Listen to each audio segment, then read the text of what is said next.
Hello everyone and welcome to this very first preview of VPT 2.0. Due to a technical problem during the live, I was not able to record the event.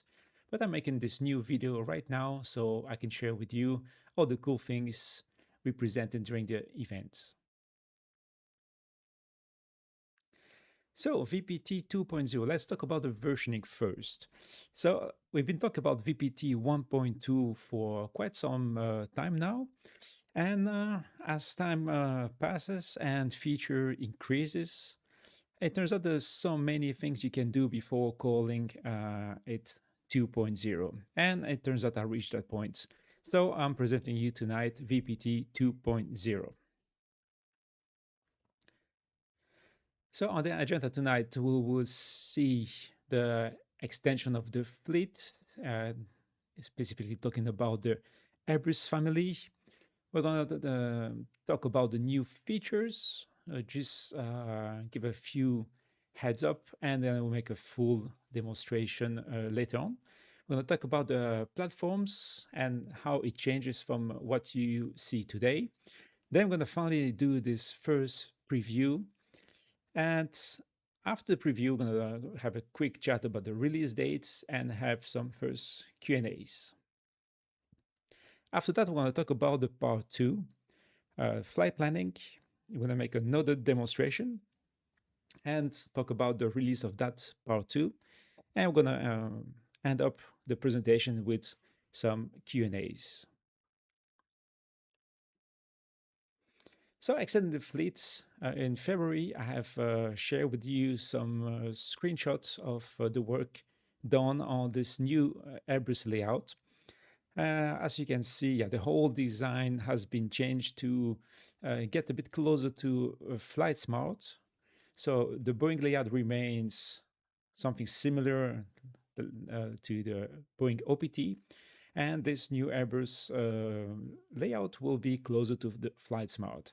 The idea is not to make a copy, but basically to have the same feeling as the real tool and improve it as well. Um, Among all the new features, you will see like the MCDU inputs, built-in keyboards, and many more that we'll see during the demonstration. New features. So VPT has been known now for a couple of years about the performance calculation, and I'm bringing in VPT 2.0 a brand new ecosystem. Well, you will see many new cool features coming along.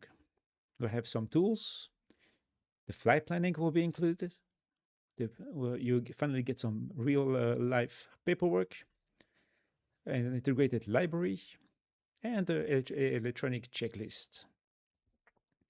So all those features will be integrated into one and only tool, VPT 2.0. So there's a lot of change behind the scene as well as we turn to it was this new version. Uh, the um, the app is developed under Flutter, which allows us to have the same core and the same visuals among different platforms. So you have a unified experience across iPads, Android tablets, macOS, and the web. The first version that will release is the web version for due to some technical reason behind that we'll talk later on. So guys, keep in mind, everything you see here is work in progress. We are VPT 2.0 part 1 is under testing. And yeah, from time to time, we do have some bug reports that we fix quickly. So we might find a few issues, encounter a few problems during the presentation. So keep in mind, this is perfectly normal at this stage of the development. Let's go for the live demonstration. So here we are with VPT 2.0 login page. This is the web version. So as you can see, it looks very similar to what you will see on the VPT 1.4, 1.1.4 on available already on the iOS and Android tablets. So you get the same feel and experience.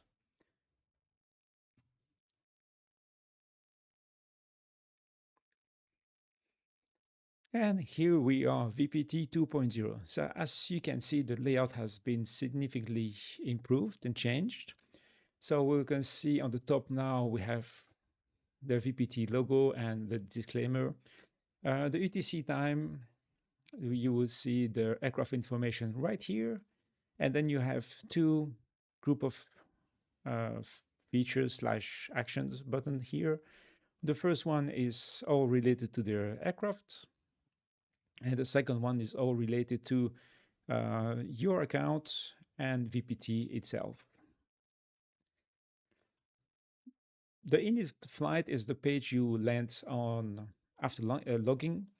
You will have a welcome back message and a message showing how many times we have updated the airport since your last login.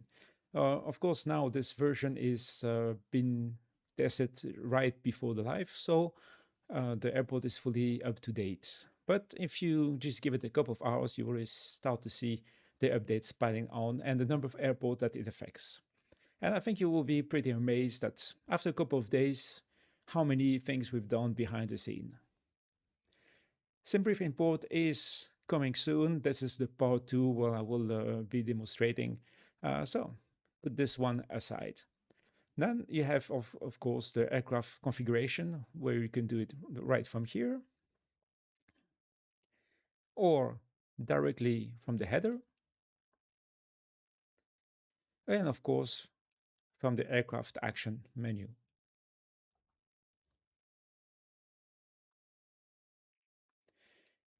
Then loading an aircraft is pretty much the same flow as you experience right now. And let's jump in here to the crew details. So that's everything related to your account. And the idea with VPT 2.0 is to have a fully independent ecosystem, meaning that you don't need to go to the website to manage your account. You can change your first name, last name, rank directly from the app. You can actually also see your virtual airline information. We are partnering with the different virtual airline now. And a new feature coming on with VPT 2.0 is the ability to switch among all the one you are part of. Other cool things here for all the YouTubers out there or people just sharing some feeds. We have integrated a new streaming mode. So as soon as you activate the streaming mode, all the information related to your account, your name is hidden. And even your picture is replaced by the one of your choice. For example, your YouTube channel. And this is, of course, seen here and should be here. I think actually I fixed it in the new version that I uploaded in part two. You will see that I think this part is fixed in part two. So we're running here two different versions, and that hasn't been fixed here yet. And I see this double naming here. I think it's fixed in part two. So this is what I mean by, guys, this is work in progress and things are still happening behind the scene. All right, let's go back to crew details. I can remove that part. I have different options here, log out from all devices, delete your account, and more. Moving on to the subscription page, this is where you will be able to buy your first subscription or manage your current one. I'm running a commercial subscription, so I have all my details right here. This is the most versatile page, I think, in the tool because it all depends of what you have. If you don't have any subscription, you get the price page, all the features.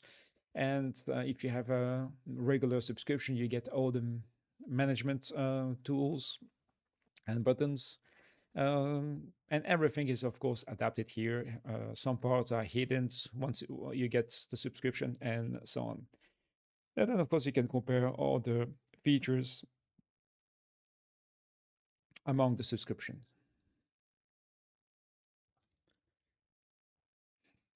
Then you have your usual preferences. I won't spend much time right here, but basically you find up all the things you're used to. and a little bit more like the electronic flag back, where you can actually deselect a few features. We'll talk about this later on.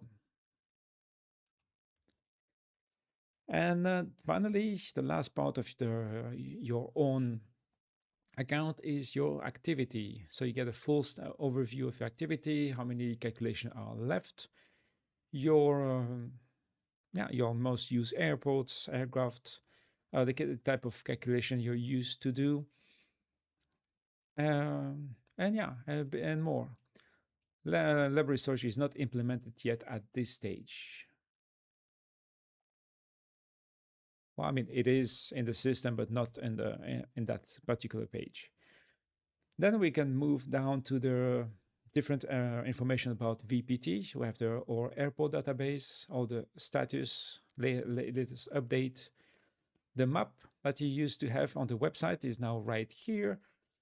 So directly within the app, you can zoom in, have a look at different airports, latest recent changes, and so on. You can also filter out with runway closed, where recent updates, and more. A list of the features. I still have to think to update a few pictures here to just to update the design right here and the change log. So this is all the latest change we did to the airport database.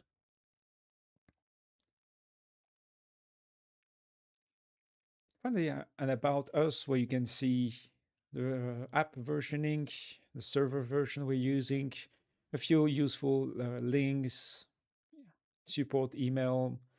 You can feel free to join our Discord community. This is where I post most of the development updates. And of course, yeah, a few information about the system and the app and server changelog.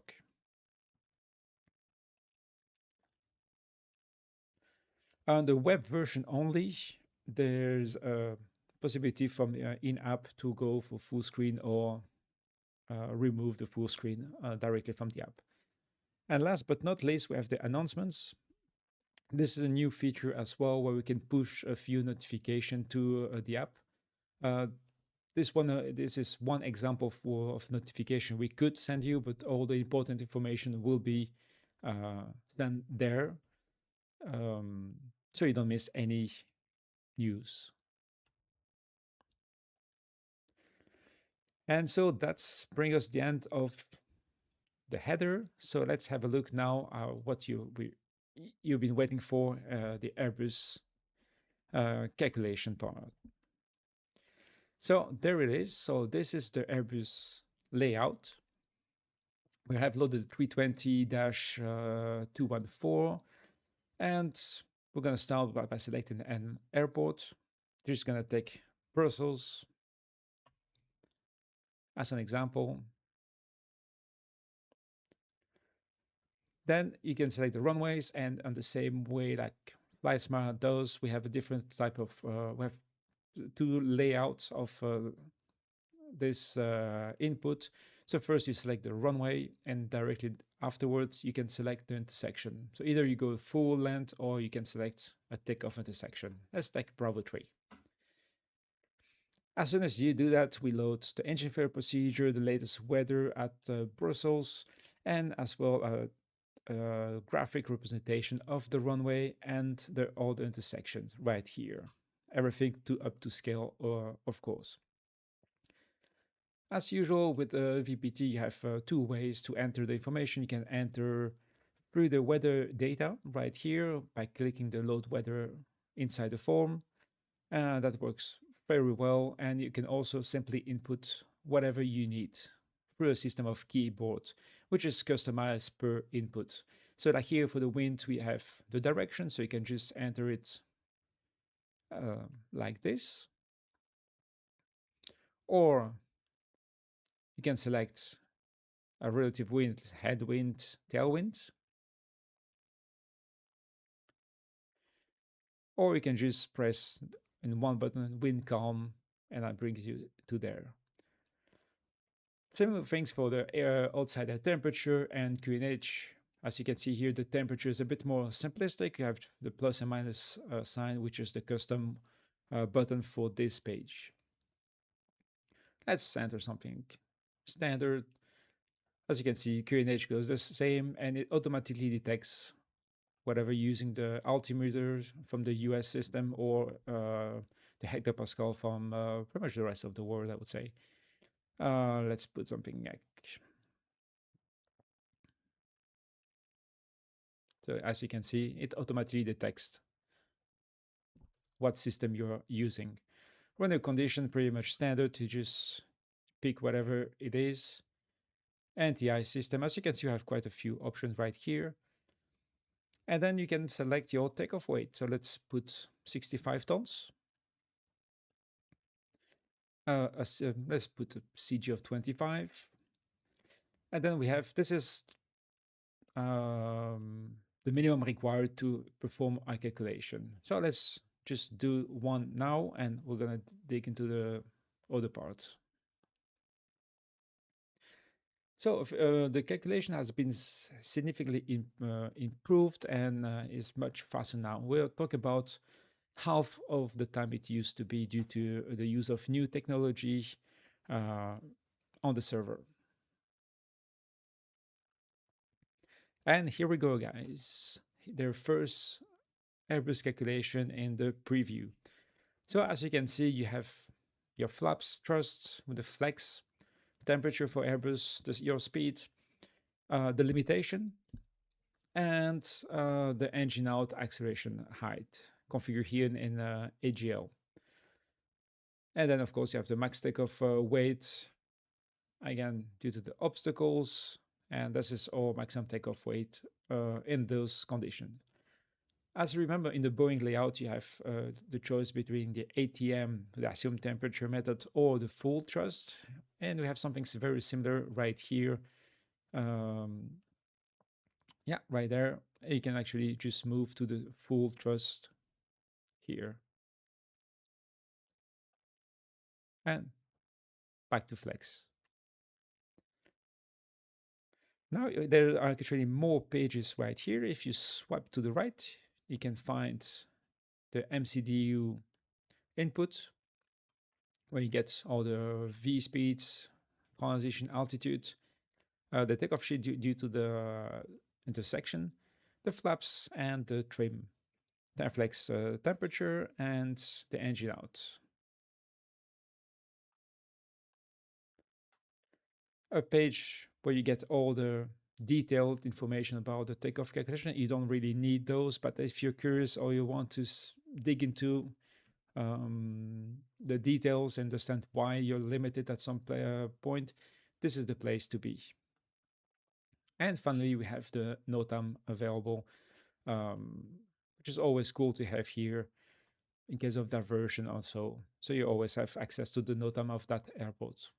And by the way, that last page is always available even without any calculation.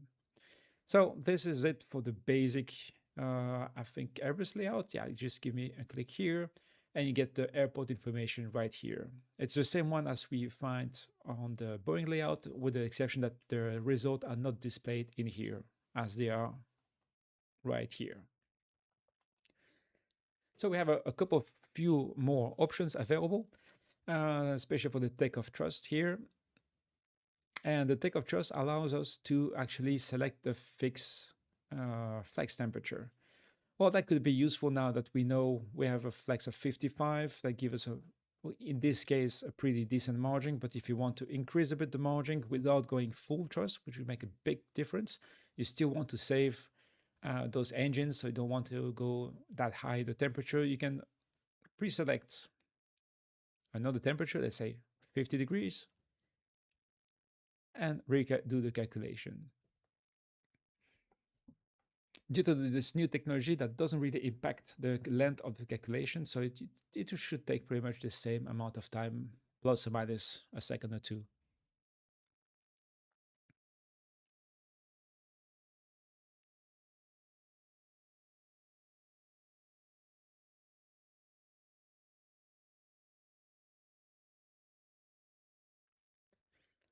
And as you can see now, you have a calculation made at flex 50. But the interesting part here that you don't have on the Boeing philosophy is that you have access to all three temperatures. The two temperature and the toga thrust. So I have access to all three of them, and you can just swipe between those. All right, so I think that concludes pretty much the takeoff part. So let's move on to the landing part. It's very similar. We have the in-flight and dispatch at the same place. As you can see, a few different inputs are required. And Airbus actually asks you for your landing weight as um, as an input for the dispatch calculation as well. We're gonna do pretty much something very similar. Let's see. Let's go to Paris. Let's have a look. Um, yeah, let's go to 6 left. Good. We can import the weather directly. Let's give us a landing weight of 60 tons. As you can see, you can leave everything pretty much here on standard. And then there are very few Airbus specific inputs like the approach type. If you're using a normal approach or Cat 2, that the Cat 2 doesn't really mean a Cat 2 approach. It could be a Cat 3, but that's the logic behind and the gradient required behind that changes. You can now, of course, select your go around gradient directly from here. And there's a pretty complex V approach calculation with the Airbus, which depends actually on the approach type, um, the V pilot, that's like the VREF additive for Boeing, um, and your landing technique, whatever you're using the auto throttle or not, or if you perform an auto land. So there are different type of calculation and conditions, and everything is included here in VPT. Let's just give me a 5 knot here, and you have a look on how it works. And finally, let's select a brake. Let's give us 2,700 meters. I believe low is sufficient. And yeah, let's go.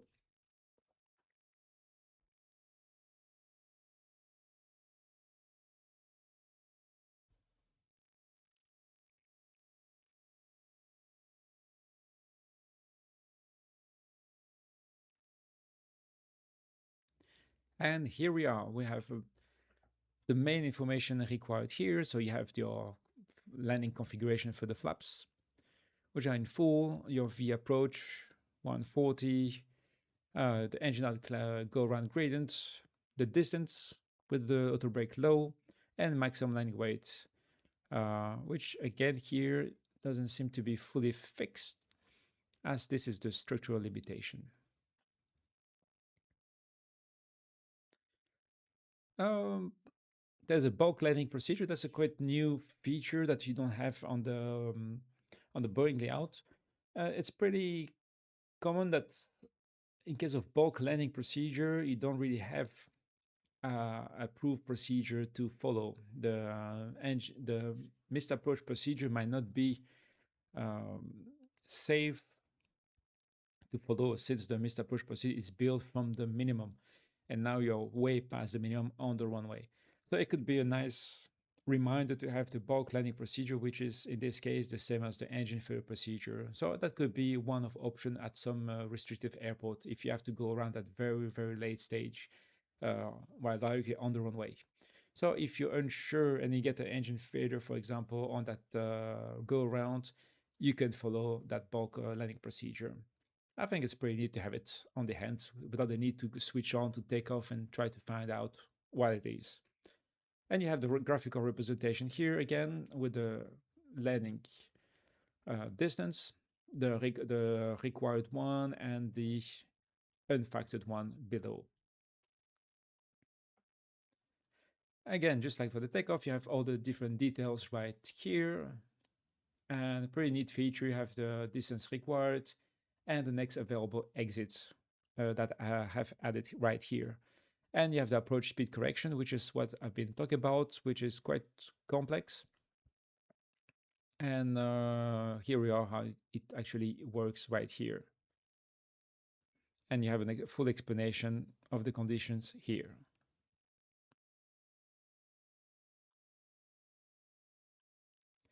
And again for NOTAMs on the very last page. So during the live, I had a question asked, which was, is this the new layout for all aircraft? Are we dropping the Boeing style layout? No. Basically, when you select one aircraft, it automatically reverts to the appropriate layout. So let me select a 737, and you will see that we're gonna open up the Boeing layout directly right here. As you can see, the bottom tabs have changed as well, and we have quite a few more options. And let me guide you through those. Now we have an electronic checklist, which is right here. Uh, the flight preparation is given by myself, where I guide you through all the steps that you must perform before accepting the flight. I mean, you don't really have to follow it, but I think it's quite interesting to follow it once or twice.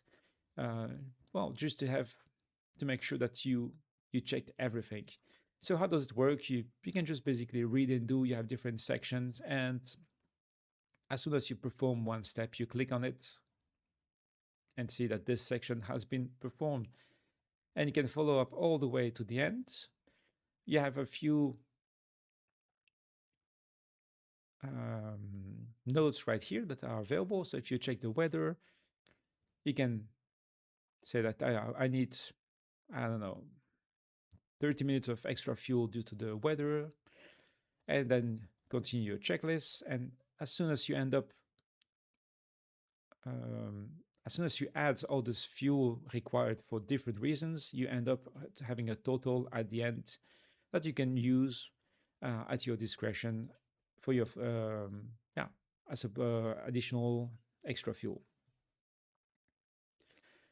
If you don't want to follow the whole checklist, you can override it right here. Or if you made a mistake, you can simply reset it here. So let's override here, and then as you can see, you're invited to move to the next checklist. So you can just press it here, and the next one is ready.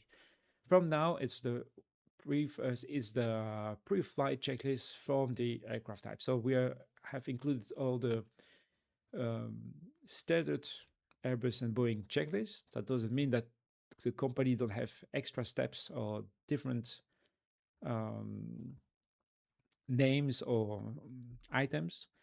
But this will be customizable in the future. It is already for virtual airlines. And later on, as soon as we implement the fleet management, you will be able to create your own checklist and have them displayed right here.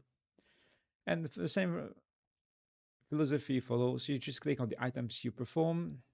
You can reset them or override and move to the next chapter, next checklist. And you can also, once you finish the flight, you can just reset it all and go back to the flight preparation, and you're ready to go for the next flight. Now we have libraries. So this is a new feature as well, and it's important to note there are actually two systems running behind. So we have the files that we provide are called system files. So this is what VPT provides you. So we get, of course, our newsletter available. We have some winter ops information. We have some performance topics, weight and balance theory, some videos that you can have a look and watch them directly from the tool. You can open some PDFs.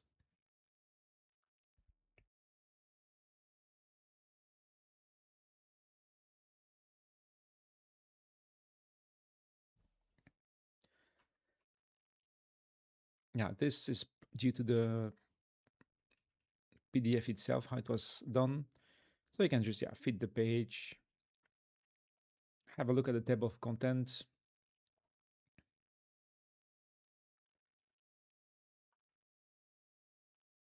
It also works with the keyboard to zoom in. It works with your fingers if you're on a tablet. Um, and I think it's pretty smooth and very cool to have. Um, so that's one type of document you have access to, and then of course you can create your own folders and upload your own manuals, like I did here. The green one is mine, so this is what I have decided to upload. As you can see here, I have, well, this is just a test folder. I have created one for the 737 NG, and I have my FCOM and QRH uploaded. Now there is two logic behind it.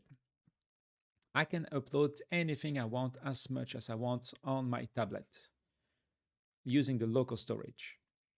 That doesn't affect our servers, so you're free to upload as many documents as you want, limited by the storage of your device. On the web version of it is not possible due to the web browser limitations. The only thing you can do on the browser only is to upload to a server. So there's a like upload or local storage. If you decide to upload to our server, you are limited in storage. So it starts from VPT standard when you get 100 megabyte of storage, and VPT Pro you get 250 megabyte of storage.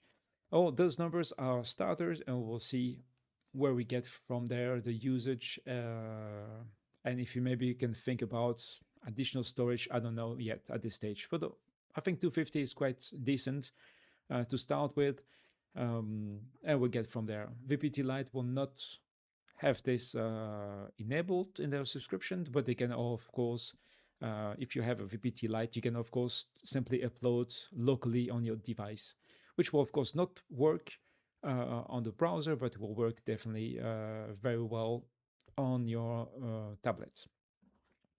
The good thing about synchronizing everything on the server is that if you are using multiple tablets, the system will allow you to just upload the files once, and you have them available throughout all your devices.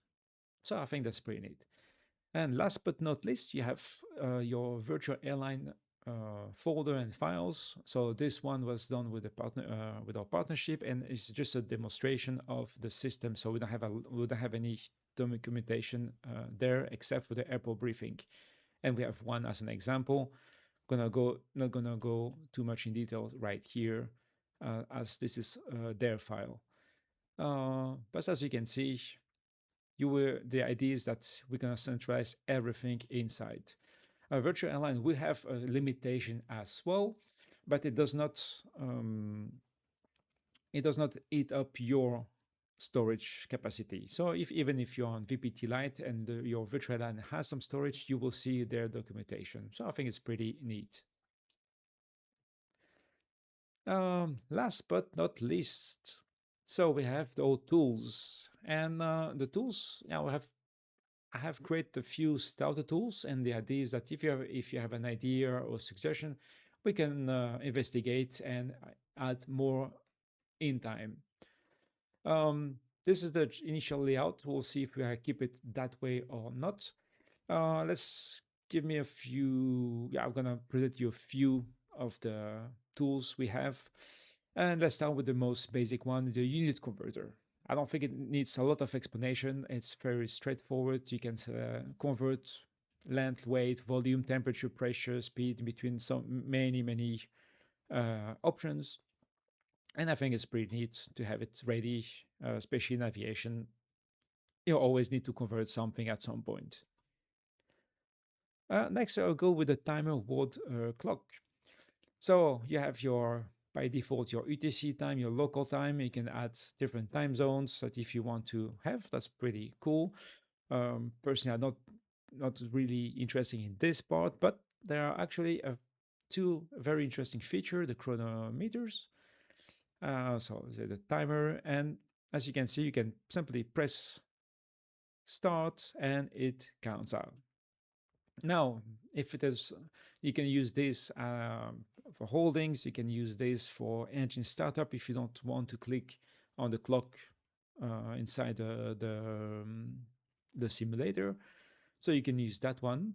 The cool thing about it, if you need it somewhere else, you can actually create a pop-up, and drag it out all the way anywhere on the screen, and it stays there. You can switch pages, and it is always there available. And it works just like 737 clock. So a second press, pause it, a third one resets it, and you're ready to counting again. A press on the in the middle will bring you back to the tool where you can whatever close, reset, or move to another one. There's the countdown here as well, which is also pretty neat. It can be used in many ways. It could be using for the holdover times. You can be used for waiting. If you say the ATC is gonna ask you to hold for 20 minutes, you can either put a timer or a countdown or a timer. Just pop it out. You have some quick timing here. Say, oh, you're gonna wait for 5 minutes. You can quickly preset 5 minutes, start the timing, and here we go. Again, you can put the pop-up out and do something else. Like for example, you're in approach, you can do your approach checklist in getting ready for the landing one. And while this one is still running, ready to go. I kind of like this kind of widget, like a trackable that allows you to have quite a lot of information across the app. All right, let's go back here. Let's cancel that. And at the end of the countdown, it triggers an alarm that gather your attention. So that's pretty cool.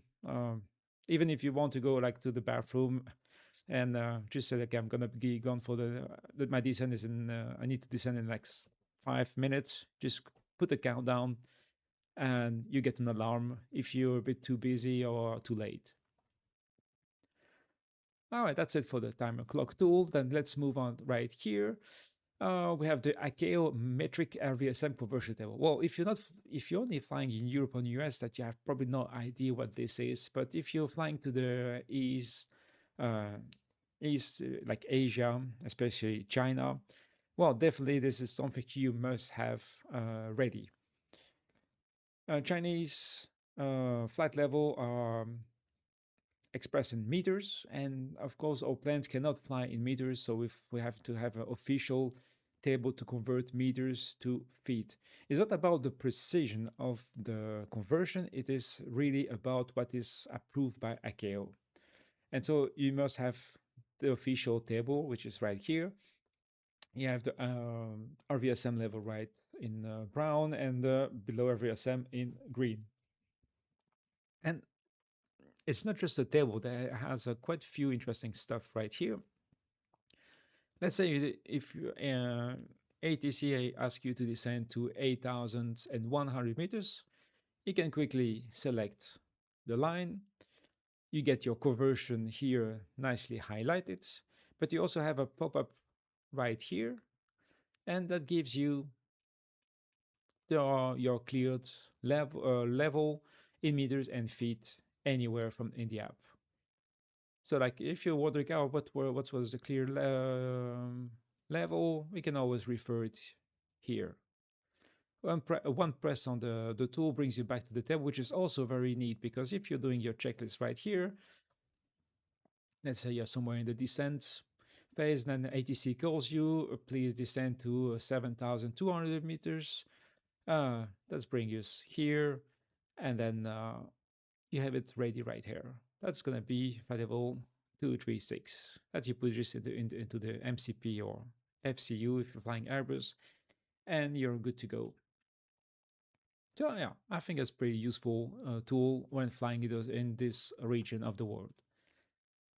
Now we have the cold temperature correction. This is mainly due for the departure and the approach, where you have to correct any altitude and MSA below the MSA, in fact. And so it's a nice tool that makes the calculation for you, and you can actually set a few waypoints and get everything ready. It's much simpler than actually having to take a paper and write down everything manually and do the calculation manually as well. There are a few exceptions that the cold temperature correction is not required, but this is where I have added a bit of explanation Right here, uh, just take the time to read it and you will see. But let's say now for this, the example that is like minus 10 degrees, um, you can actually import directly the weather. So let's say we're flying to London. That's 83 feet because then you need to subtract that. And especially if you're at high elevation, it can do it for you. That's pretty neat. And then you can add different waypoints. The first one, let's go to waypoint one, is going to be like, let's say, like 2,500 feet and above restriction. So we're going to correct that. And here we are. We have waypoint one. That's the target and the corrected altitudes due to the temperature. And then you can add whatever name you need, the FAF. I'm just going to make some things up. Let's say it's the 2,000 feet. Let's say the MSA is at 2,000, or let's say just MSA is 3,000 feet for the sake of the example. And here we are. You have MSA, your waypoint name, the FAF. You have to sometimes correct the minimum as well. So you can say minimum. I don't know. Let's say it's gonna be like 300 feet. And here we are. Now you have a full list fully ready to be used. And of course, you don't want to have this one open. So you have two options. You can either print. If you have especially like a thermal printer, you can just send to the printer and it gives you a nice uh, layout that I still have to improve a bit, as you can see here. But this again, this is all work in progress. I just have to think about it and then fix it. You can copy paste it, but you can also use a pop-up that is pretty cool. So you can have it right here. And again, you're somewhere else doing some checklist or we're going to talk about later in the part two all the future options that you will be available. So you want to keep this one ready, not close by, and then here you have all the waypoints. So as soon as you hit the MSA, you can move to the next waypoint, and they are all filtered by the altitude. Um, Usually just like an approach plate and so on. Then I have your minimum.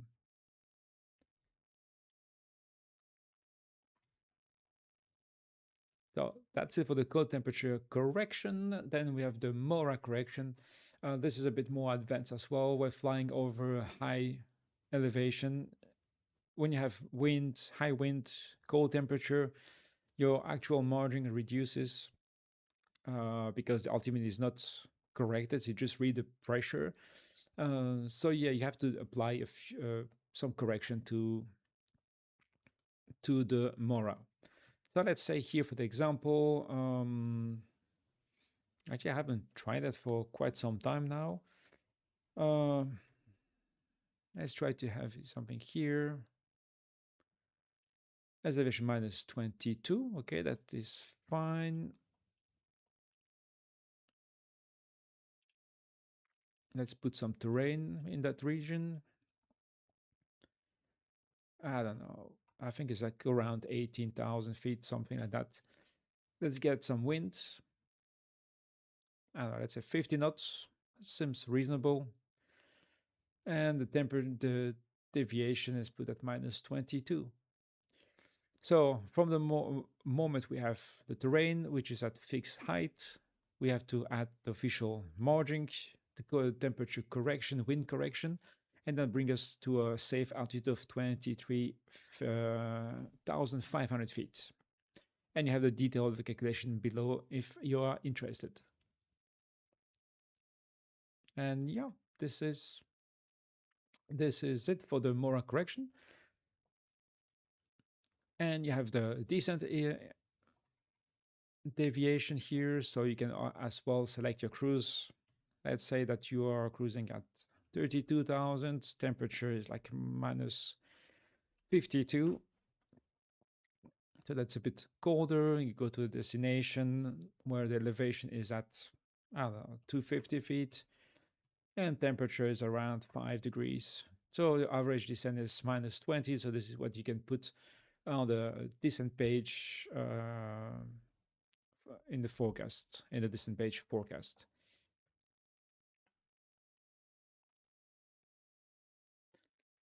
Well, we have a few tools coming out. The GRF and Motney decoder that solve about the snow times and stuff to be able to decode them either by copy paste. We're still looking to a way to get the information. If you have a good source, feel free to reach out to me, and then we'll see what we can do to improve the idea of the tool. Otherwise, it's going to be simply a decoder. And the hold over time is a feature that we'll be implementing a bit later. And we'll actually take into consideration all the de-icing fluid and time based on the precipitation temperature. Well, it's actually what you have here in the FAA holdover times. Let's put this to fit to page. Let's take a type 2 fluid and take just a generic table. So this is basically the table you have to read in, get in with the temperature, concentration of the fluid, the type of precipitation, and so on and so on. And as you can see, you have many type of fluids, and we will integrate everything in there for you. So instead of having to go through the tables, you have that ready in a few clicks. And finally, we have two apps that are in beta. The reason they are in beta is simply because we are. The idea is to try things in there and move them all inside part two. I'll talk about it in part two more specifically. Well, basically, what it does is the same thing for both, but the idea is to get a live view of the network. If you're flying for VATSIM or EVAL, that's pretty neat. You can see all different sectors that have been controlled, different people flying. Uh, and the idea is to build, you have, of course, filters. As you can see, you can hide some ATC, the pilots, and so on and so on. So you can filter out the map. And the idea here is to build on new features. I've did a few trial run here, and let me find an interesting flight to track. So the idea is, of course, to track your flight, um, ideally automatically. And in the worst case, if you cannot track automatically, select your aircraft and track it. Let me just find some. I'm looking for a good example, which is, of course, very hard when doing this live. Maybe this one. I think it's too late. Well, let's try it. So I'm gonna track this one. Yeah, he's already on the correct frequency on 120.380.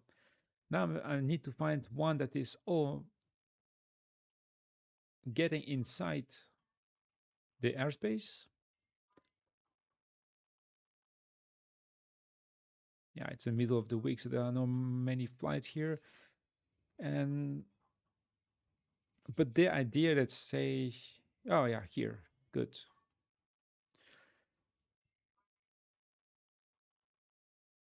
Open track panel. So the idea is to have this type of information included.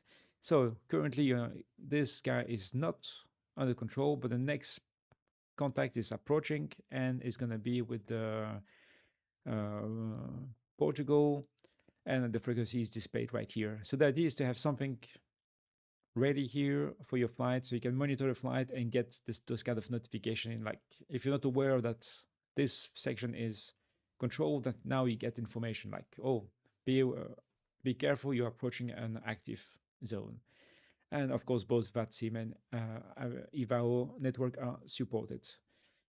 And we can, of course, then play around with more features like TCAS type of just look out around who's around you, and any crazy things, crazy ideas we can actually have from here. All right, I think that concludes the part one of the demonstration. So let's move back to the presentation. So the release date for this version that I will call VPT 2.0 Part 1, it's roughly 10 days ahead. I'm testing and going great. There are most of the issue have been fixed. There are still a few minor things to do, and there's the whole subscription management to test further. Once this is done, the app is ready for release on the web version, and it's going to take another, I'd say, maybe 10 days. Once we are happy with the web version, the people have a stable working platform, I will transfer that to the tablet. The reason is purely technical, and because the web, we have full control of the web version. So if you report a bug today, it could take me like 10 minutes to fix it, upload a new version, and have it ready. Whereas with the tablet version, it has to go through an approval phase. And sometimes the approvals take quite some time. And if we publish the tablet version first, then if we encounter any bug or issue, then it's going to take a few days to be fixed. So web first, tablet will follow as soon as I'm happy with the status of the web and that uh, Google and Apple approved the version. So, guys, if you have any questions, just feel free to write them down in the comment section or join us on Discord, and we can discuss them there. And let's move on to the second part. So VPT 2.0 part 2.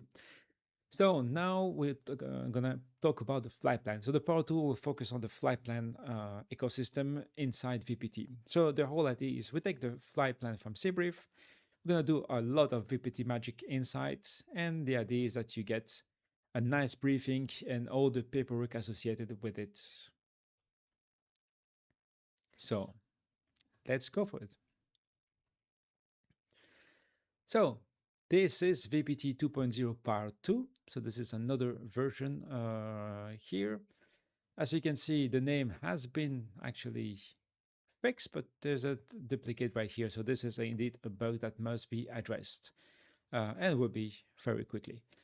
By the way, if you have attended the live preview on Monday, where there are already a lot of changes from Monday to today, which is Wednesday. I have been working a lot on improving already what you have seen and fixing bugs and more. So the whole idea now is, as you can see in part 2, we have two new tabs here available, and those are related to the flight plan. Now the coming soon has been removed, as you can see here, and we can download the flight plan, the latest flight plan from SimBrief. The logic might change a little bit here. The idea might be that if you have already loaded some flight plans, you'll be able to access them directly without the need to retrieve them again. And this part will be really reserved to add new flight plans to it. But at the moment, this is the logic, so let's download the latest one.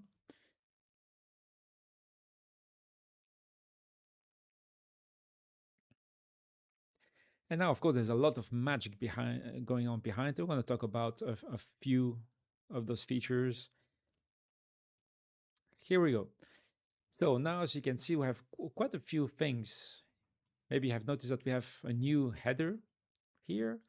We have a flight plan loaded. And actually, you can load multiple flight plans. I don't have many ready right here, so this is the only one I have. But this for from a certain subscription, you will be allowed to actually load multiple flight plans. So you can make your whole day, generate the flights from A to B, then B to A, and download them all at once. So once you get those flights, you can simply need to swap between the two. So once you finish the first one, you complete the paperwork, you can submit the flight plan, and move on to the next one. So it's very quick. You don't have to go through out of the sim to move to the next flight. So as you can see here, we have a basic information of the flights from to the registration, flight numbers, flight time, the sim brief aircraft with a capacity, and the VPT loaded profile. We're not going to do any calculation here at this stage. So I'm just going to leave the Airbus right here. But the idea is indeed to compare the two and make sure that we can match the profile. Now that we have a flight plan loaded with the briefing and OFP tabs are open, and we can move to the first one. And this is the intended flow that we are that I'm intending to for you to use. So in this flight, we load the flight, moving now to briefing. And here we go, guys. Briefing page. So as you can see, you have a couple of tabs there, and they are also built in to go from left to right, and basically from top to bottom. In the overview, you get the main information about the flight, schedule overview, like what the time, initial flight level, flight time. If you make a PA to your passenger, this is what you get. We are like now 7 minutes late for the flight. So let's say if you're, you can really compare here. It's okay. Well, we're a bit behind the schedule. When I climbed to initial level, flight level 300, the flight time towards St. Martin is 8 hours and 23 minutes, um, and so on and so on. So you can really use that as a nice flow for the PA and stuff. Dispatch here is for now only from SimBrief, but there's a new feature coming in for pro users where we're going to get access to an AI flight dispatcher that will analyze all the NOTAM's weather um, to assess the situation and give you a realistic outcome, feedback, a summary of the flight. So everything will be here in the dispatch section. I think it's pretty neat because then you really have like someone working for you behind the stage. Like it's not just a flight plan that's been generated by a computer. There's like it almost feel like there will be someone behind checking things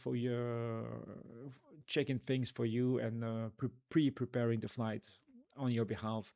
And then you can really go there and say, oh, okay, this note time is important, and now you go into the briefing well prepared and more aware of what's going on, just in a few like lines of description. Then you have the route from to the route here. You have a small note here that's saying that seeds and stars are there for information purpose only. It's for flight planning purpose only to get your estimate for the trip fuel. And of course, it may change. Obviously, sometimes we get the longest departure just to cover all possibility. It really depends uh, on the dispatcher. Well, taking the information from SimBrief, so you will be the one selecting the runway if required, or just let the SimBrief use it. But this is just for information. You can disregard that once you're done. And a few interesting details right here. We have some step climbs planned, initially 300 and level 320, and finally at level 340, which is very normal on the 74 on a such long flight. You have some alternate routing right here, where you can check your alternate, the burn required, and you can actually select different alternates. So by selecting Pointe-à-Pitre here, I can see that in the fuel phase, everything has been adapted and the block has been changed. So you don't really need to reprint or compute a new flight plan. VPT will handle those minor changes directly from the tool.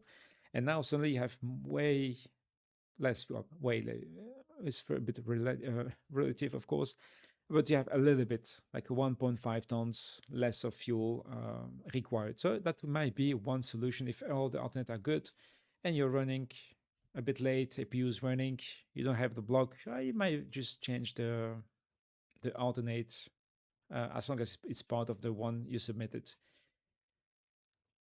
And as you can see here, just for live demonstration, if you go back to the first one everything changes here.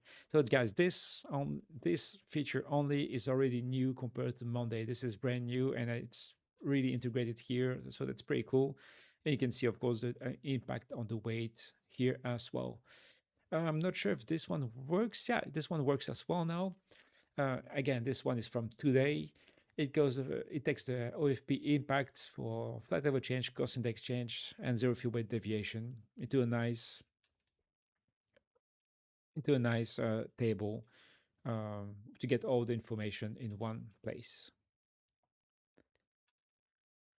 Then, of course, you have the fuel and weights, and at the end, you have the your crew here. The small dashes there are from SimBrief. I didn't have the time to fix that myself, so but this is coming directly from SimBrief, so I will override that in a smart way, and we'll see. But yeah, this is going to be fixed as well. It is at least you know the reason why. So once you're done here, well, you can move to the next part. I will, and then we'll finish when we get through all of this, all of those tabs information. We can accept and sign the flight plan if we agree with the flight plan fuel. Maybe we need some extra fuel, then we can add either by fuel or by time. We also never gonna ask 116,048 kilos of fuel, so we're probably gonna ask 116.1, and so you can basically just round up to the next. Oops, sorry. Just round up to the next one. Or if you want a bit more, you can simply enter the value right here.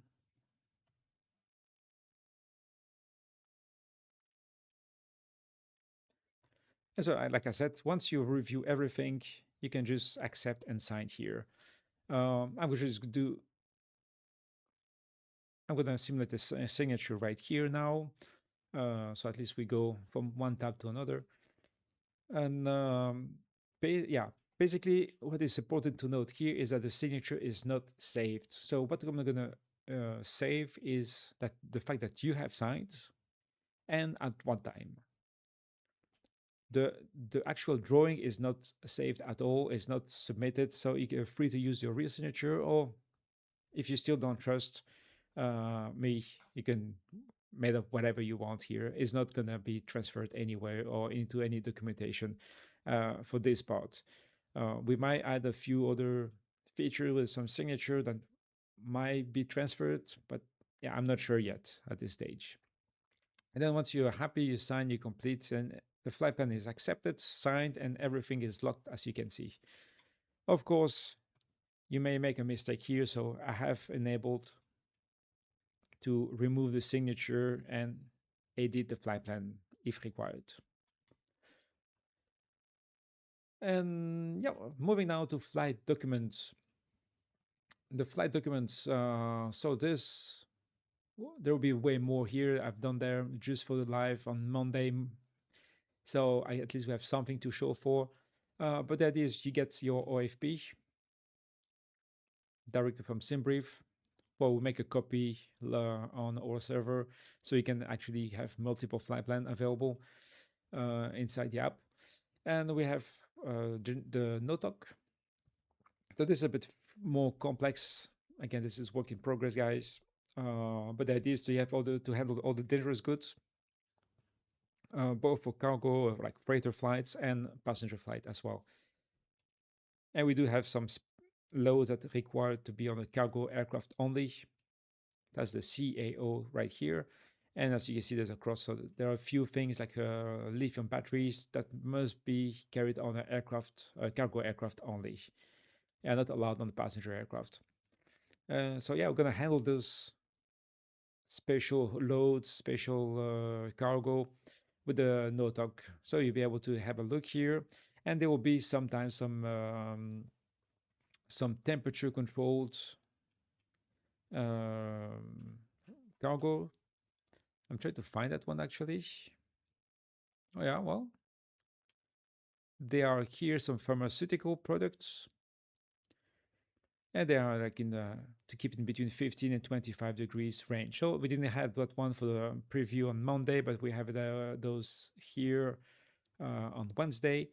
So yeah, now as a captain, you must. Well, this is a full freighter, so make sure that you have the temperatures in the main deck set to between 15 and 25, and in the lower you have some well container here, and to keep cool at, I said, 20 degrees here. All the loads are real and taken from my flights. So we're slowly creating a database behind to improve to increase the number. But at least the system works. That's the most important part. Even though we have pretty much always the same or same-ish type of uh, product or cargo, we can always add more at the end. It's just a matter of inputs and have more list, bigger list to select where from. But yeah, it works already quite nicely. You have some, yeah, so the temperature control table, a few notes here, and you also have the signature. This is the part I select the captain must sign. So we're gonna have a look if we're gonna implement that signature or not, or it's gonna take like a fake one. I'm not sure yet. We'll have to see about how the community reacts about, yeah, of course, sharing your signature. You can always fake it, but yeah, there's an understanding here that there might be some issues here, even though those PDFs are not kept very long on the server once the flight is completed. Yeah, so this is one is like an open question here, and mentioned on the live on Monday that I have just changed like a couple of minutes before the live the font to have something like handwriting, but I don't really like that one. So this is going to be changed. So again, guys, work in progress. And we have, of course, some emergency response drill. On Monday, we had already that issue and haven't worked on it yet, but we're missing a few drill codes compared to what we have um, here. We're missing like the 9, I guess. Oh, sorry, here. The 12 Fox Zulu. Uh, we're missing here. We're missing the 12. I'm not gonna go too much into details right here. There will be probably a video or at least some documentation about the NOTOC, but at least you have an example right here. And finally, we have the general declaration. So this is some kind of, it is almost like a passenger manifest, but for the crew, and it's used for international flights. So as you can see here, we have the crew here, and on the freighter aircraft, we have sometimes some passenger that we call supernumeraries that are here for the cargo as a dispatcher or mechanic flying on board, and they are also in the gen deck. So we generate um, fake information. I might consider actually allowing the user to enter the date of birth and the sex, so at least this line is properly um, properly set. But of course, I will omit the passport number. That's not necessary information here. Um,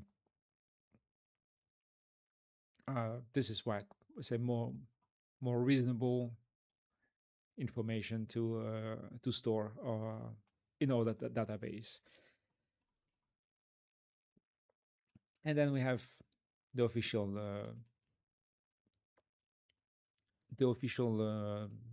text, and I have created like a signature that applies to it and a stamp.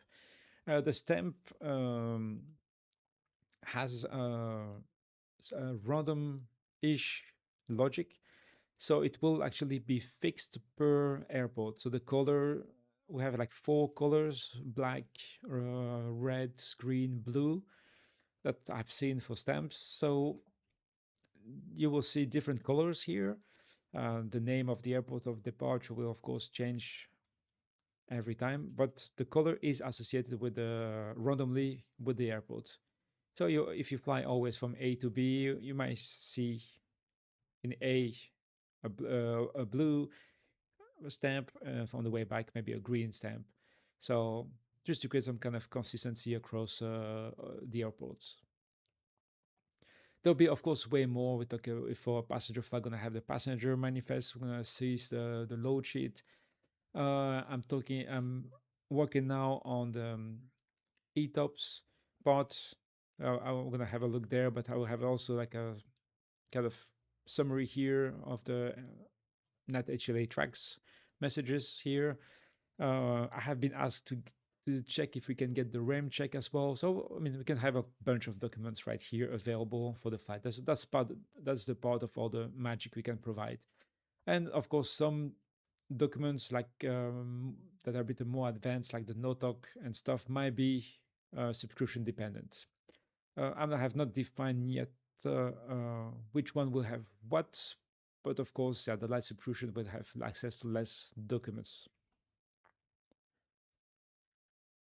Next, moving to the weather, and then you have the departure, arrival, and alternates. I'm still figuring out if we can have more airports, but in that case, SimBrief didn't really get more, so I'll have a look what can be done to get a bit more information.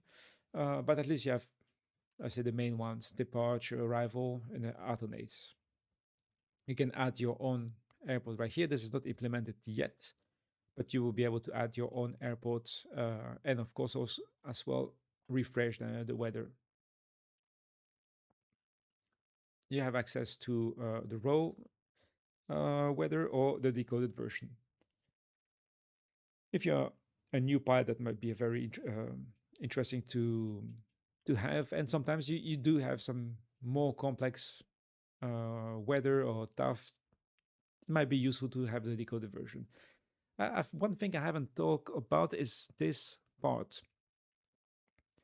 So it's it's nice to have a look at the weather, but if you're not familiar with the destination, you say, okay, but that wind, is it a headwind? Is it a crosswind? Should I be concerned about it? Well, here's a pretty calm, but let's say we have found a wind with like gusting 30 knots. That's already something more intriguing. And so this is why we have access to all the runway availables, all the runway available here for Brussels. And the most suitable one here has been selected from SimBrief with a 2.5 right. And we have the information here. 2.5 right is at 3,638 meters. So you have a good sense of information here. If you go, you can also pre-select another one, and then you have the different information. So you can actually just have a look through all the runway available and check out if it's the airport is really suitable or not. Yeah, this is very obvious, but there you have some conditions with some high winds in a small field like St. John's in Canada. When you fly with the 7 some runways are quite short. There might be the axis of the wind, but they're quite short. So those kind of considerations are quite important, and it's very neat to have those this inside the VPT. This is something I wish I had in my real EFB. So that's the fun I have here. Is actually implementing what I really want to see in an EFB for aviation. I think we made, yeah, we have some charts below. So those, of course, are taken from SimBrief, SimCon Weather 1 and 2, and you have the winds and the vertical profiles. Again, the winds, we have 3 charts here available by scrolling. And as you can see here, it's fairly bright. If you're like in a dark cockpit, it's very bright here to have it. Like it's gonna really hurt your eyes. So what I've tried to do is to create a dark mode, so transforming the images into something darker. It's not perfect, as you can see. It's not a perfect. Again, you get some pixel issues. Maybe I can do something to improve it, but I'm not sure. But at least the option is there. You can always have the nice, clean version, and to one that hurts your eyes a bit less.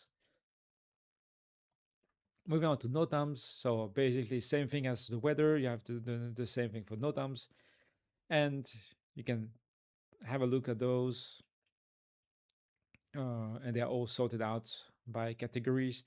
One thing I have noticed here is that I'm missing the like a bookmark. So I think I will implement that bookmark somewhere to have just to be able to pinpoint or the important NOTAMs and have them ready very quickly. And of course, all the same as like I said, and you can add your airport, your custom airport. If you add one airport here, it's going to be automatically added to the weather and vice versa. So you get the whole information at once. We're moving down to the ATC tab, which is just basically a recap of the ATC flight plan.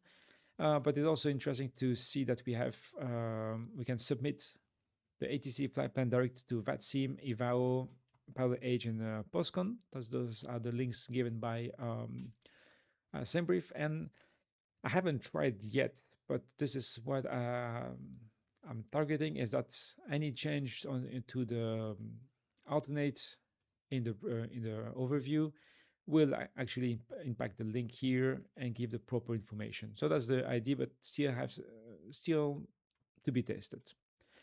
Moving on to the ATOPS. ATOPS is actually a group for everything related to the oceanic. So like the 7.4 is not it's not restricted by ATOPS rules, but everything is combined in say this tab or whatever you have ATOPS or track messages. Funny thing, because I've been trying this on just before the live and it was working, and I have here again the tracks are not displayed properly, which is weird because I had them running a couple of minutes before the stream. But anyway, here you get all the track messages here. Um, yeah, from the United Chile track system messages, and that's basically the raw text formatted nicely inside VPT. Uh, the issue here might be related now to the fact that I'm trying to generate the PDF as well, but we have some issue with the PDF generation. So maybe we have broken something here.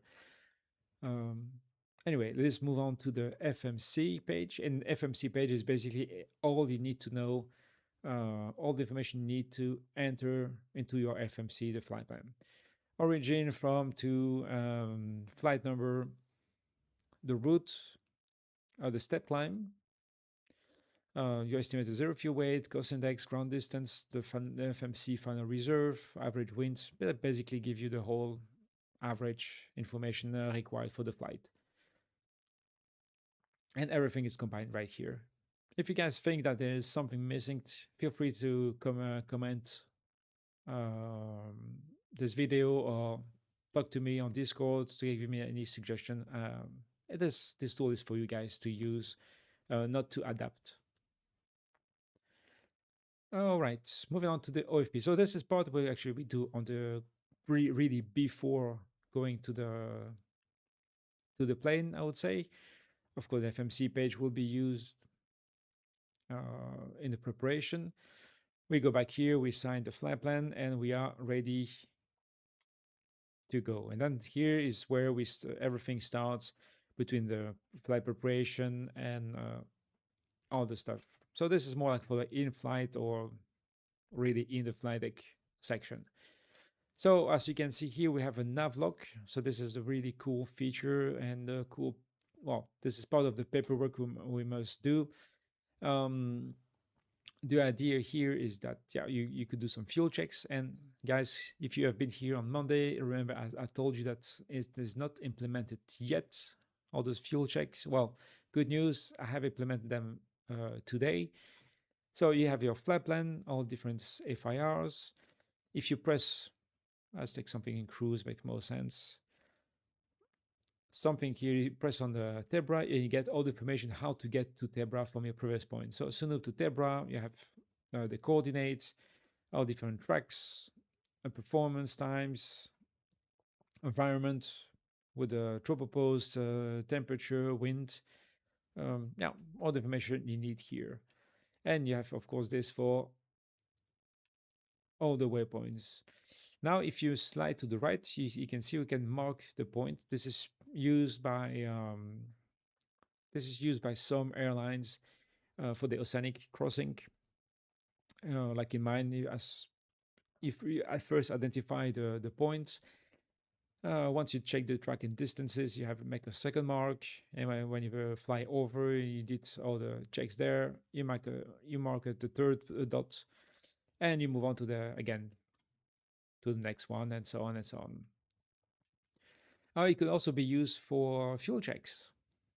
If you want to make a fuel check, you say you have to make a one every hour.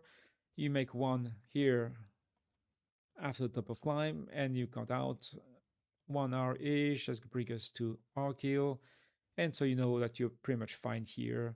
And I'll probably do another one at this point, but because of the oceanic, I'll probably do one here as well, just to be sure in case um, before entering the oceanic airspace. So that's also one way of using those dots.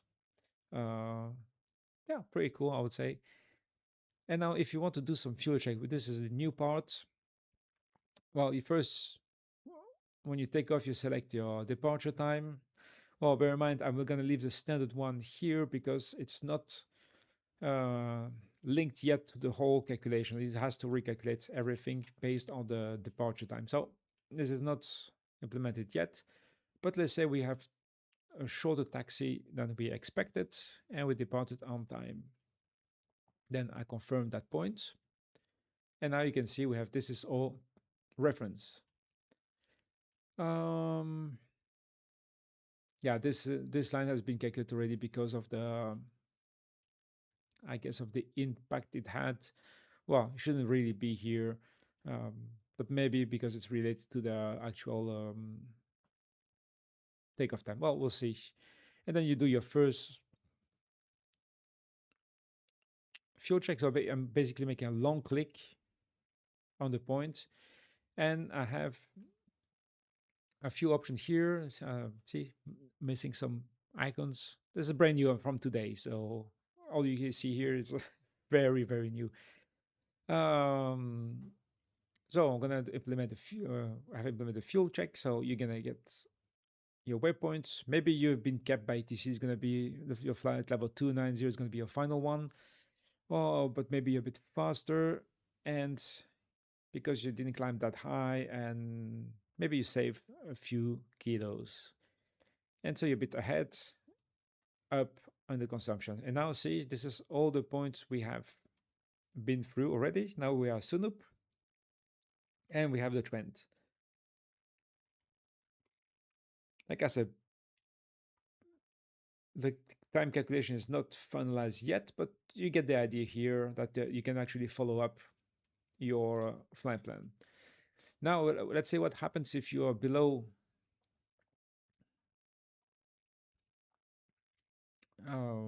you're burning a bit more fuel. Let's put it's already slightly late. Well, there you are. Well, you have a new message here, contingency fuel. So now we are using more.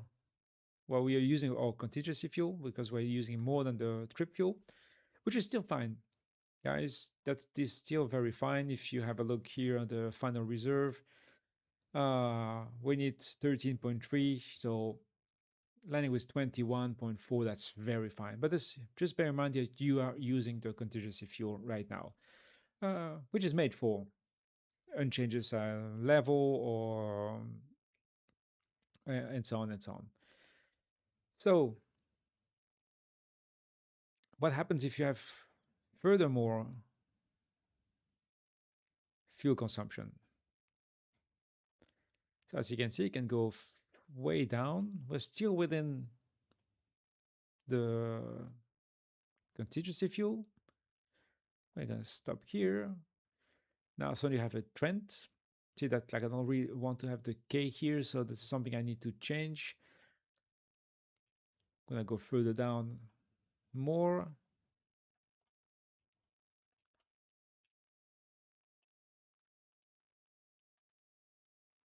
And now we are hitting,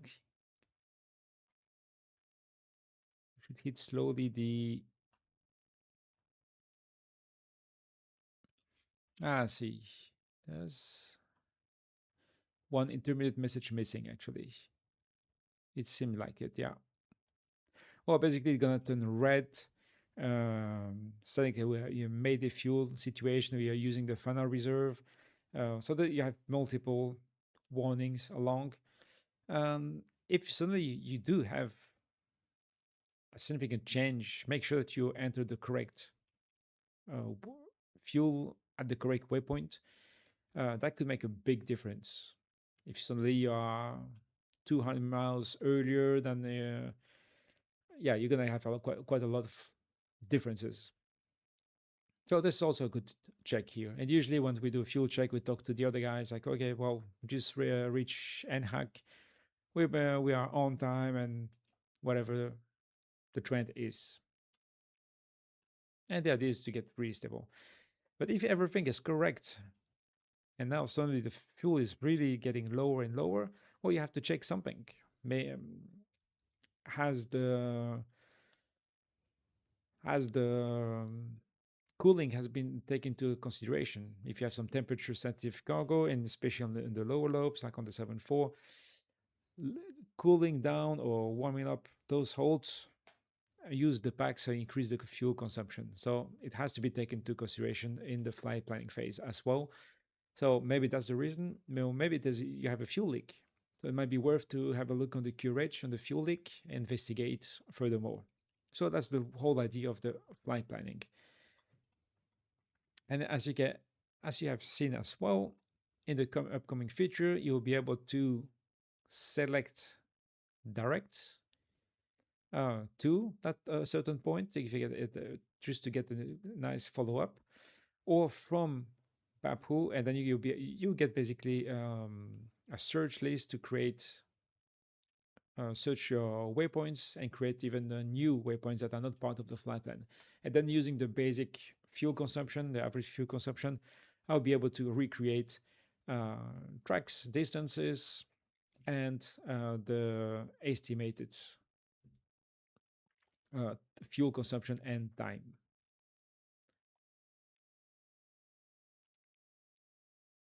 And finally, that's one last feature that will be implemented is the diversion one. So you can be able to divert from St. Martin to a new airport. And so that will add up further steps and further logic for the calculation. Uh, those direct and diversion might be also restricted with some subscription types. Moving on next to the map. So here's the map. Actually, it's nice to see because I've been working on it to combine the VATSIM and EVAO feature inside it. And honestly, I haven't even tested yet. So I've been working on it, and it turns out it works, I'll say just fine. So you have your route here.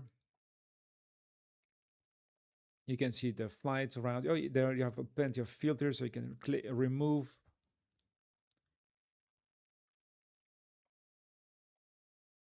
You can remove everything. This is very early stage. It's been implemented on Monday for the first time, so as you can see, it's still a bit early stage of the development, and the idea is to get a bit more features, like the frequency, tracking system, and so on. But you get a rough idea of what we can do, and the idea is also that once we change, we get direct to a new waypoint. Let's say you get a shortcut for whatever reason for a point right here. Well, the map will be adapted visually here. Uh, Regarding the weather, like a different type of overlay, um, and I mean, I will be able to add some weather. Then I have to investigate more for the other type of weather. So I can wind wise, I can easily display, I think, the wind bars. But I'm not sure I'll be. Well, I just have to look for other type of overlay. And yeah, I have to check as well how it impacts the performance of the map.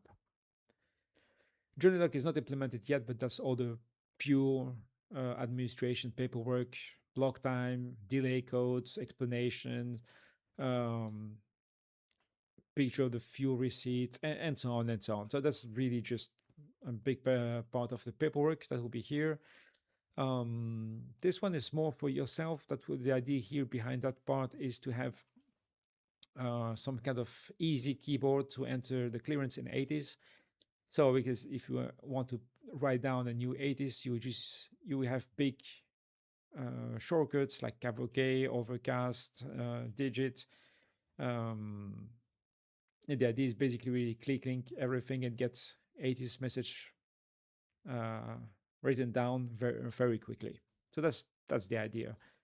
Um, well, we'll try that. We'll try to make something nice and easy to use here. Similar thing for the clearance. Finally, and guys, again from the last from Monday, this part is actually working.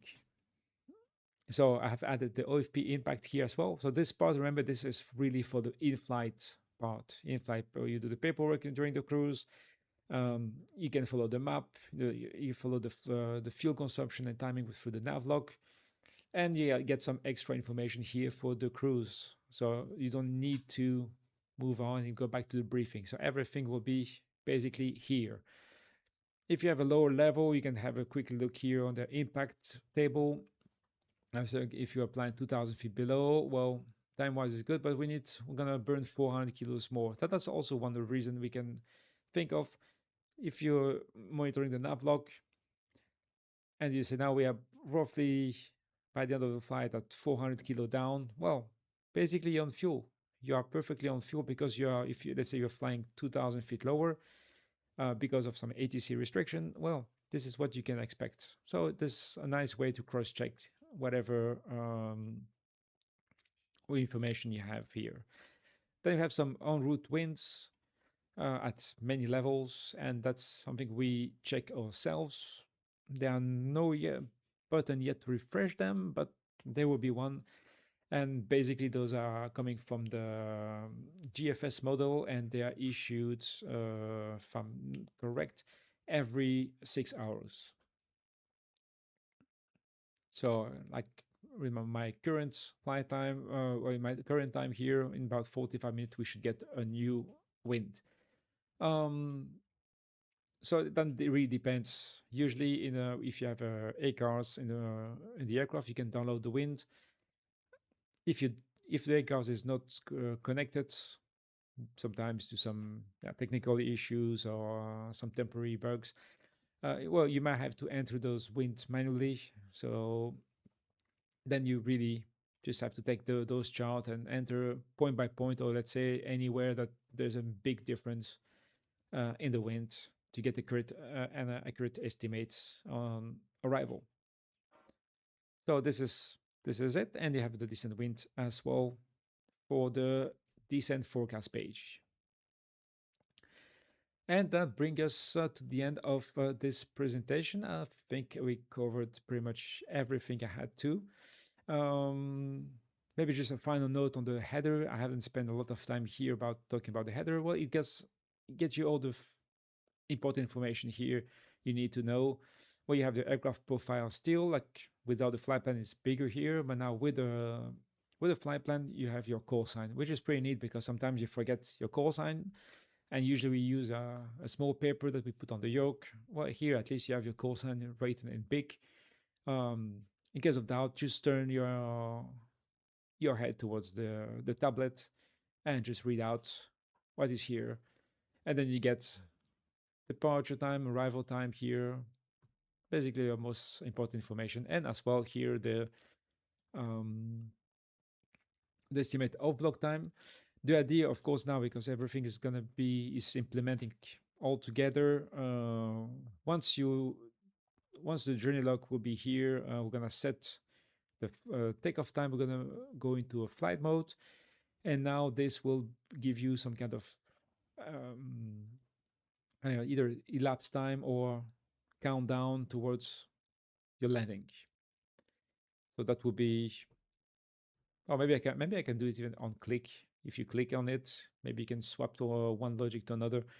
And well, basically, it's going to be a flight follow up right here, or maybe I can even make a progress bar once we're in flight to see the progress of the flight. So many cool features that are many cool ideas that are possible. All right, guys. I think this concludes the.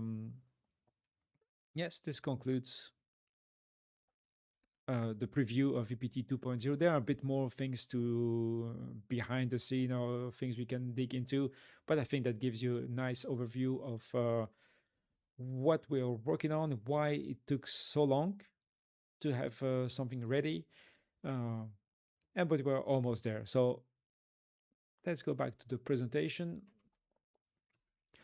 So the part two, because it takes way more work, hopefully end of June we get the first release, or at least to be in test end of June. So that's the whole idea behind it. First release this part one, as you can have seen, that we already bring a lot of new elements. I will be able to review the libraries, tools, Airbus.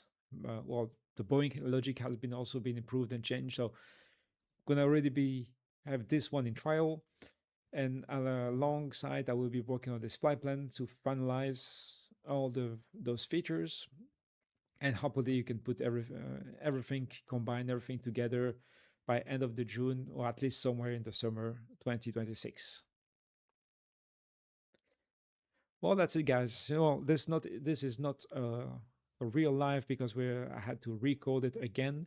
But if you have some questions, I'll be happy to answer them, whether in the YouTube comment section or join us on Discord. And this is where the whole development and previews are located. So yeah, if you want to stay tuned and participate in the development, give your feedbacks, that's the place to be. Thank you very much for watching, and bye for now.